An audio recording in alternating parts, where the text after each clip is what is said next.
Hello and good evening. Coming up on the programme tonight, 100 more officers to protect Jewish Londoners, but will the Met's new team to tackle hate crime turn the tide of anti-Semitism? The death of a Surrey schoolgirl who was killed playing on a rope swing is ruled an accident by the coroner. How a pioneering procedure helped restore an opera singer's hearing, and... Come on, Arsenal! Arsenal make it to the Champions League final, but why the trip to Budapest could cost fans more than they bargained for.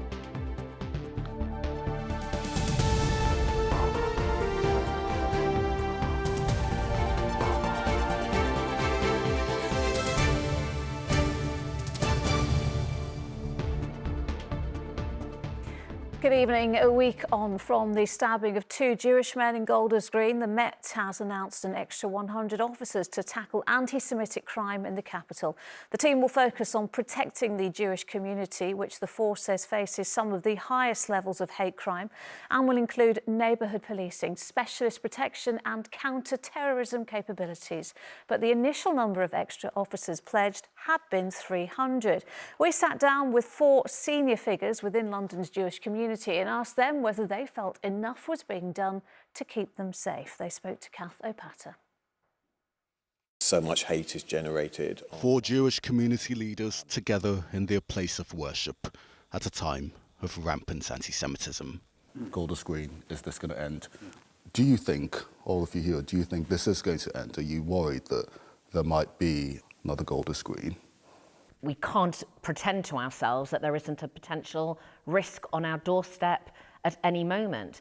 You know, you asked how we felt after Golders Green when we heard. The first thing that any of us will have done is think about who we know, who might be there, who may have been impacted. Ruth and Rabbi Yehuda have first-hand experience of the recent wave of hate crimes.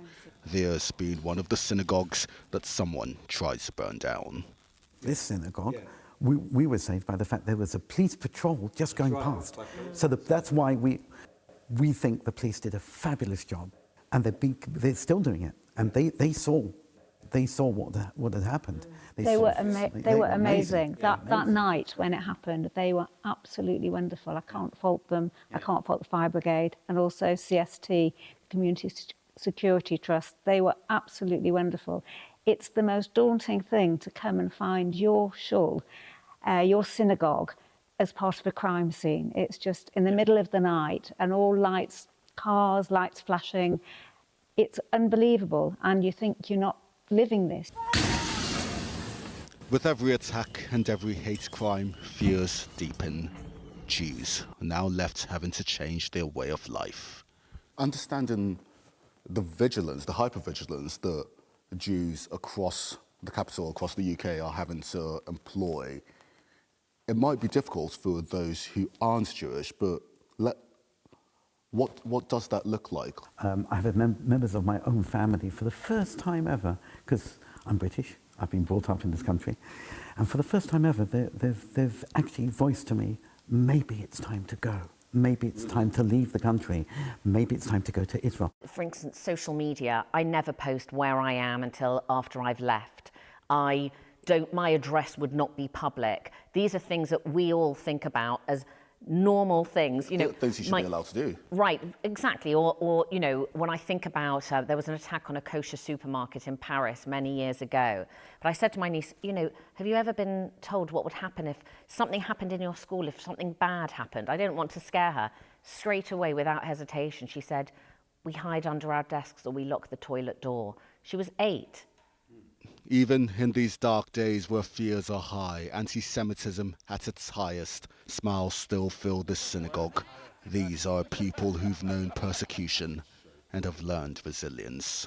Our feeling as a community is that we're not going to be intimidated, and we're going to do business as usual. And that's something I felt really, really strong for my community, and I think the wider community also feels, you know.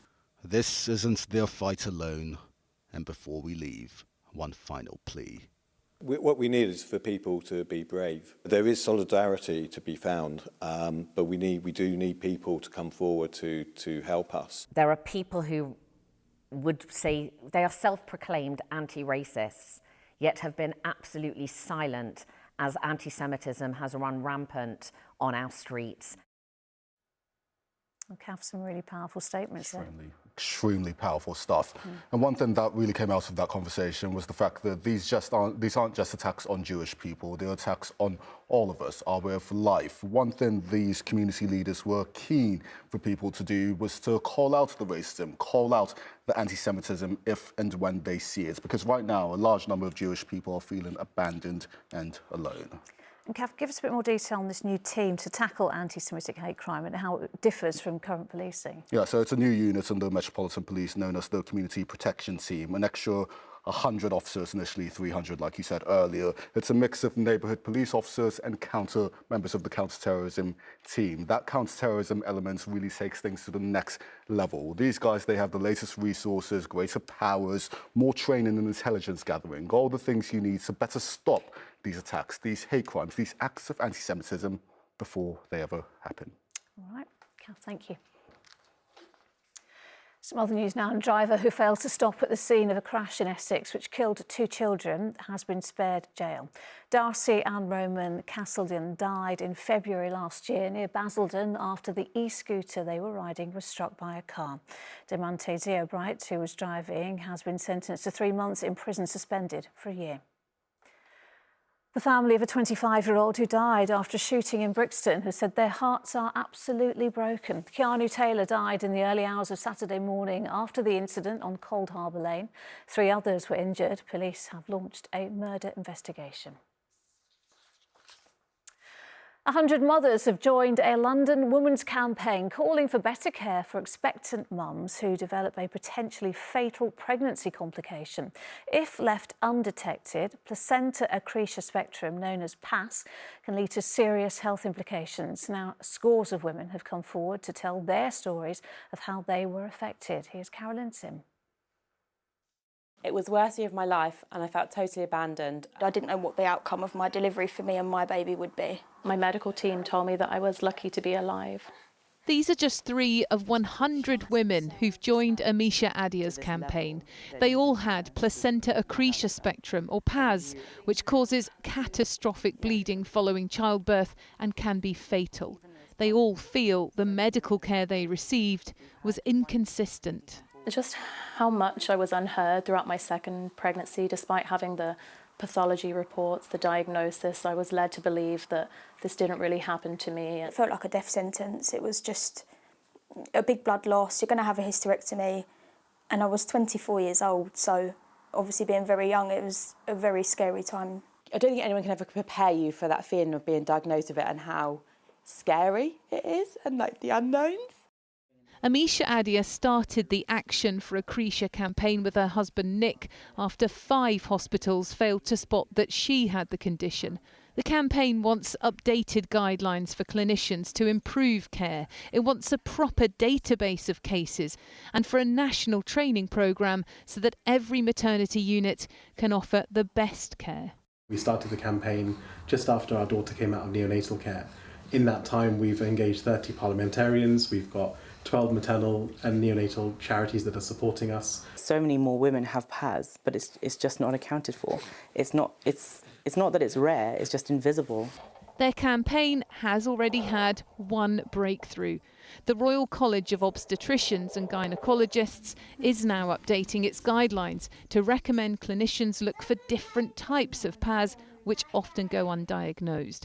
Dr. Chinese Otigba diagnosed Amisha's condition in her private clinic. She says the couple's campaign will bring positive change. When you think about unexplained stillbirth, all these other things that happen because the placenta isn't working very well, perhaps this is a chance where not only are we looking for atypical PAS, but we're looking for other placental pathologies that can impact on the outcomes of pregnancy.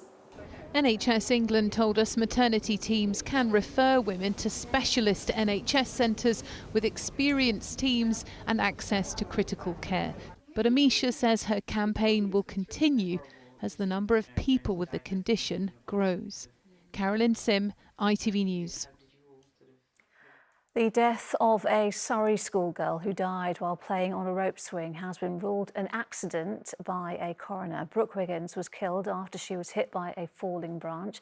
Helen Keenan is here with more on this. And Helen, remind us what happened. Well, look, Brooke was just days away from her 13th birthday, and she was a child who was deeply loved by her family, and they are today incredibly disappointed with the outcome of her inquest. Now, that's after a coroner ruled her death was an accident and didn't make any further recommendations. Now, she had simply gone out to play with her friends, and they were using a rope swing on a tree when the branch broke and fell on Brooke in November 2024 in Banstead in Surrey. Now, 6 months before her death, that tree was due to have a second inspection by Surrey County Council to determine its safety, but the inquest heard that this did not take place. Now, during his comments, the coroner said that tree inspection works do need to be prioritised, but he went on to say that Surrey County Council had reasonable systems in place. They could not reasonably be expected to have done more in a way which would have prevented this terrible accident. There was no sound evidence that a re-inspection by May 2024 would have revealed either a dangerous crack or a rope swing. Now, Brooke's family, now they feel differently. They're worried that if extra staffing and other measures aren't brought in, then other children could be at risk. It's broken our family. My son hasn't got his sister anymore. You know, I've not got my daughter. Yeah, the coroner said that this was a shocking accident, and he's right, but this is a shocking accident that we think could have been avoided. We've seen from their processes and their failure to follow up and do the work that they were supposed to do within the timescales that they should have done it. Had they done that, we think Brooke would still be here today. Well, the council say their thoughts are with the family and they will study with care the coroner's conclusions. Brooke's family say that despite today's outcome, they will continue to campaign for change. All right, Helen, thank you. Still to come. The opera singer who hid her deafness for 30 years and the surgery that changed her life. And why Arsenal fans could be facing a costly trip to see the side play in Budapest. But first, a final push for votes is underway on the last day of campaigning ahead of tomorrow's elections.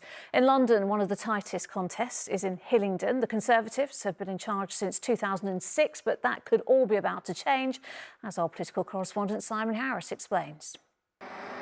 Hillingdon is flag country. There are official ones celebrating the Battle of Britain and unofficial ones strapped to lampposts, which Labour has vowed to pull down if it wins control of the council in tomorrow's election. The flags that we see on the lampposts, they need to come down. They're dividing our communities, they're weaponising and making people feel unsafe, and we want to do the exact opposite and provide safer streets. The Conservatives have run Hillingdon for the past 20 years. At the last election, only Tory and Labour councillors were elected, but that could be about to change. The latest opinion poll suggests Hillingdon is unique among London boroughs, the only one where the contest is split three ways between Conservative, Labour and Reform UK. I hereby declare that the said Boris Johnson is duly elected. Boris Johnson, the former Prime Minister and Mayor of London, was one of Hillingdon's Conservative MPs until he resigned in 2022 after the Partygate scandal. And I hereby declare that the said Danny Beales. At the last election, Labour's Danny Beales became the new MP for Uxbridge and South Ruislip, although his earlier attempt to win the seat, after Johnson stood down, was torpedoed by local opposition to ULEZ. Hillingdon was one of a number of outer London boroughs where ULEZ cameras were frequently attacked. Steve Tuckwell was briefly the MP between Johnson and Beales. He's a long-time Hillingdon councillor and all too aware that reform is on the march here. In the general election, we saw people voting for reform, which cost me the seat in the general election. People woke up the following day to a Labour MP. Hillingdon residents are alive to the fact if they vote for reform, they've got the risk of a Labour council. Reform UK accuses the current Tory council leaders of wasting money on language translators. When we're looking at a council with vast areas of spend that are a problem, that's one area that we think should be looked at. We think people should be required to learn English if they're going to integrate with this country. Labour is hoping to win over voters by scrapping the council's fee for garden waste collections. I think it's a bit much for the oldies because, you know, I'm a pensioner Suddenly you've gone from nothing to £77. Doesn't really bother me, to be honest. I mean, I'm not paying for it. I will have alternative. You know, I'll drop mine into the dump. Again, it's an extra problem for households like my mum, 80 years old, can't dump the green grass. You know, has to get me or someone else. Just putting pressure on households that can do without it. In this election, Hillingdon joins a list of councils under the heading One to Watch. Simon, just over 12 hours to go until the polls open. Could we be seeing some dramatic shifts in political control come Friday morning? Well, Lucrezia, these are the first council elections in London which look set to smash the traditional two-party system. It's a measure of how tight things are that Kemi Badenoch, the Conservative leader, arrived here in Harefield a short time ago to talk to party activists. Who would ever have thought that Hillingdon would be anything other than a straight Labour Conservative fight? But these elections could dramatically change the political landscape in London. We've had a period now with a Labour government, a Labour mayor and a majority of Labour councillors, but that looks like that's going to change this time around, and that dynamic between the national government, the mayor and councils that are maybe controlled by the Greens or Reform or are in no overall control, that could really change the dynamic in solving the big problems that London has, things like housing. The results of these elections in London could influence Labour MPs as they debate whether to topple Sir Keir Starmer, could equally influence Conservative MPs as they decide whether to hang on with Kemi Badenoch. The results are expected in the early hours of Friday morning. All right, Simon in Hillingdon, thank you. Now, for more than 30 years, London opera star Janine Roebuck was hiding a secret. Her hearing was slowly deteriorating, but after hiding her deafness for decades, Janine eventually underwent life-changing surgery, which now has the potential of becoming the norm for thousands of NHS patients. Sangeeta Kandola explains.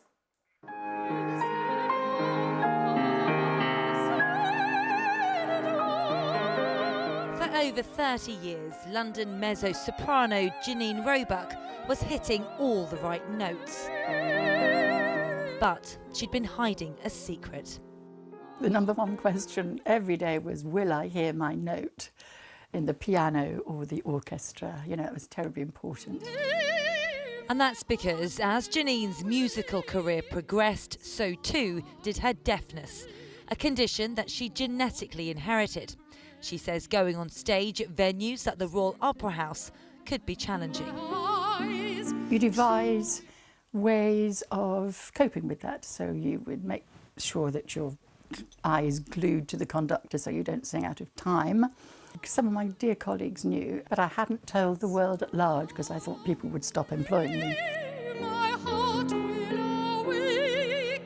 But she's singing about it now. After retiring at 60, she decided to have a cochlear implant on the NHS, of which adults, unlike children, are only offered one implant in one ear.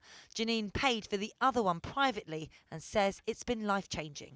I couldn't believe it. I kept pinching myself with all the new sounds that I was hearing, you know, and at first, you know, I'd say to people, what's that?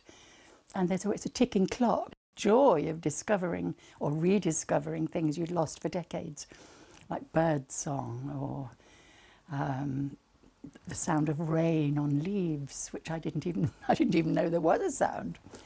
The clacking of my cat's nails on the kitchen floor, you know, it was just extraordinary. The opera star is now supporting a new NHS trial for people who have lost hearing as adults to see whether having a double cochlear implant would help thousands of others and whether it would be cost effective.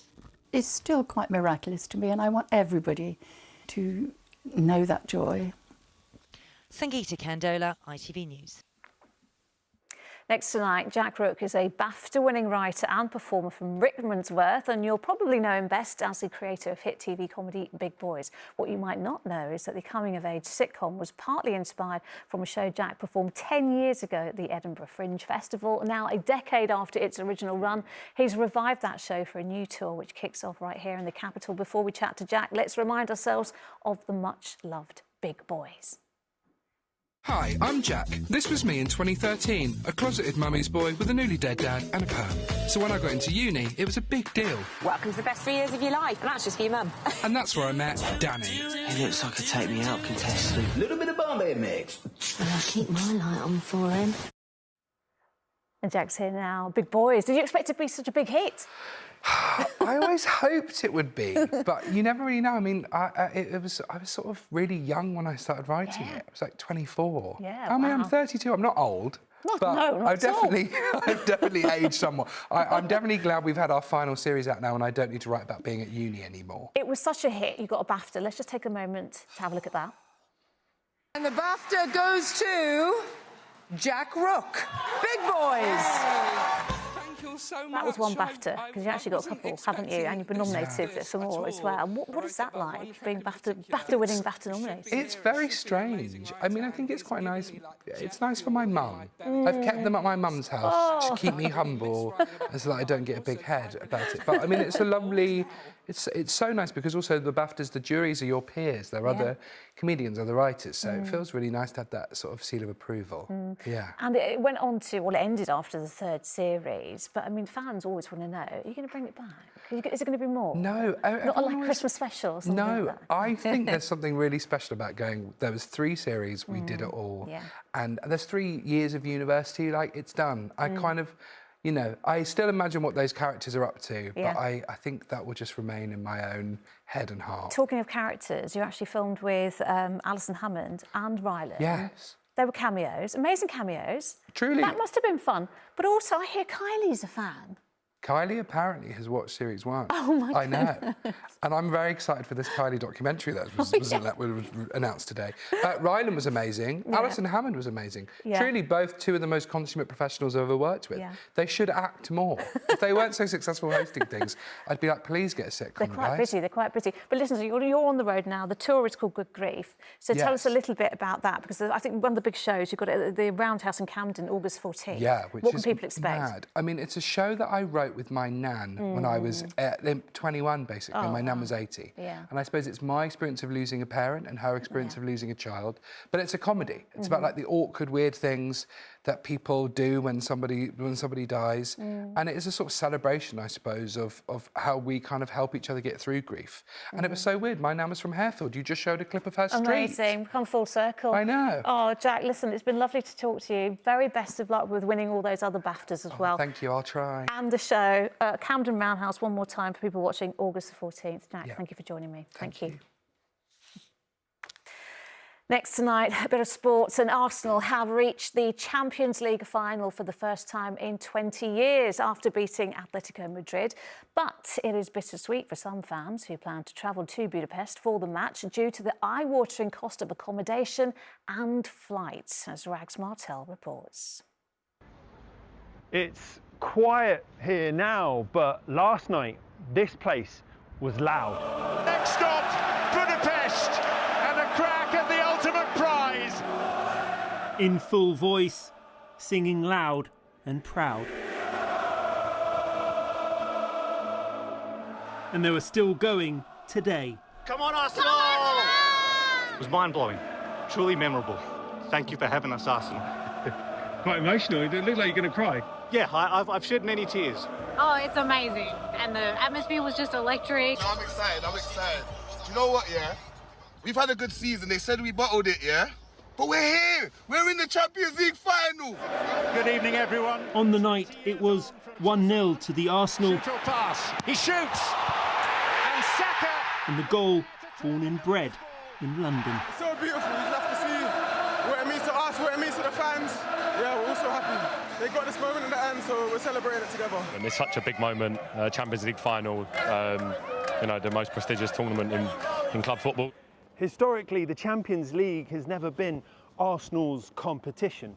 For the men at least, they've never won it, and the last time they were even in a final was 20 years ago. You know, it gets to a point you're thinking, when are we going to do it? We come so close. We got to the quarterfinals under Arteta, then the semi-finals last season, and now we've finally got our foot firmly into the finals. Now we need to go that step and do what we've never done before, which will be incredible. So yeah, last night's win was massive. But fans are being hit by explosive prices to get to the final in Budapest. So actually now hotels are charging over 18 times their normal price, and direct return flights from the UK to Budapest are actually something like 6 times what they would normally cost. The road to this European final for Arsenal has been long, but first the Gunners have a Premier League to win. Max Martel, ITV News.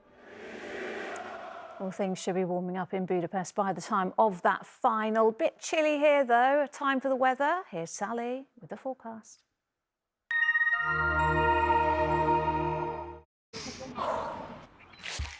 Come rain or shine, Octopus Energy sponsors ITV London weekday weather. Hello there, again a very good evening to you. How's this for a beautiful sunrise, which by the way is now at 5:10 in the morning, early. Now we have got quite a bit of cloud around over the next few days, some sunny spells, also occasional showers, but there's lots of dry weather in the mix. You notice it probably felt cooler today, it will again tomorrow, but it is warming up over the next few days. So let's take a look at the detail for you. This evening and overnight, we're going to have some clear spells for a time, so those temperatures will drop off, but you can see this cloud looks like it's going to move back in, so that should stop us getting any frost, but it will still get down to those mid-single figures and maybe a shower or two by the end of the night. So into tomorrow, still quite a cool start, and then we've got the similar combination for you. Some sunny spells, yes, but also quite a bit of cloud and a few of these showers popping up here or there, but plenty of dry weather for you to enjoy. And the temperatures still below average, that's about 17 degrees as a high for this time of year, still only getting up to 14 or 15, but our air is coming from a more southerly direction tomorrow, so just starting to recover slightly. And then into the evening, you can see we start to lose that cloud. Hopefully you'll get a bit of sunshine to end the day and quite a lot of clear skies again for a time. And then into Friday, we go again. Just watch out though on Friday, some of those showers could be a bit heavier. The temperatures are climbing, looks like they'll peak on Saturday into the low 20s, so feeling considerably warmer than today. Possibly some rain later on, we're just keeping an eye on that. And we'll let you know. Have a super evening. See you later on. Cheerio. Octopus Energy sponsors ITV London weekday weather. Thanks, Sally. And finally, can you believe it's been 25 years since Harry Potter and the Philosopher's Stone graced cinema screens? Well, to mark the anniversary, there was a magical reunion of the Weasley family at Watford's Leavesden Studios, where the movies were filmed.